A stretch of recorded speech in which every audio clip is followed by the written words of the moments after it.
35,000 ringgit லஞ்சம் வாங்கிய சந்தேகத்தில் அரசு துறையொன்றின் முன்னாள் துணை இயக்குநர் ஒருவரை மலேசிய ஊழல் தடுப்பு ஆணையமான MACCயின் பினாங்கு கிளை கைது செய்துள்ளது.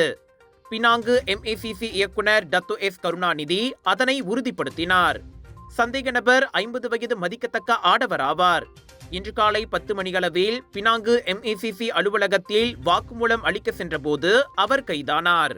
2022ஆம் ஆண்டு அவர் பணியாற்றிய துறையில் குத்தகைதாரருக்கு திட்ட ஒப்புதல் வழங்கியதற்காக தனிப்பட்ட வங்கி கணக்கிலும் கையில் ரொக்கமாகவும் அவர் அந்த லஞ்ச பணத்தை பெற்றது தொடக்கக்கட்ட விசாரணையில் கண்டறியப்பட்டது.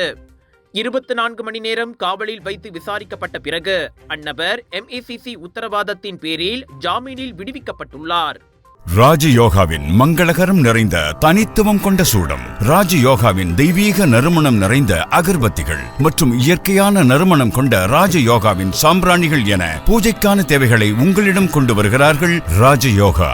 இது ஒரு சிம்லா மார்க்கெட்டிங்கின் தரமான வெளியீடு.